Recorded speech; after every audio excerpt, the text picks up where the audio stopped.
એને ખાવાનું આપો. જો કલર આવી ગયો. હા, આવ્યું ત્યારે કેવું હતું ને આટલા દિવસમાં એમાં આટલો ચેન્જ આવ્યો. જુઓ જુઓ કેટલી ભૂખ લાગી છે આને. નેહાબેન શું આપો છો તમે એને ખાવામાં? અત્યારે છે ને સફરજન, દ્રાક્ષ અને દાડમનું જ્યુસ છે. બરાબર, આ વાટકામાં છે એ જ્યુસ છે ને? જ્યુસ છે. હા, જ્યુસ ઉપર મોટા થાય છે કા? હા. આનું નામ કઈ વિચાર્યું કે નથી વિચાર્યું? એનું નામ સોનું. સોનું છે. હા હા હા. જલ્દી જલ્દી જ્યુસ પીવું હોય ધીમે ધીમે આપવું પડે.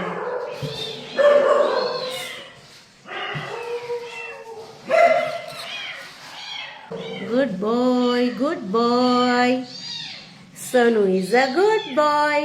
અરે વાહ વાહ વાહ. ખુશ થઈ ગયો, જો ખુશ થઈને ડાન્સ કરવા માંડ્યો. તો તારી યાર વાતું કરવી જોઈએ ને. ખાવું હજી ખાવું તને? હવે પછી થોડું થોડું જ ખવાય દીકરા, થોડું થોડું જ ખવાય. હો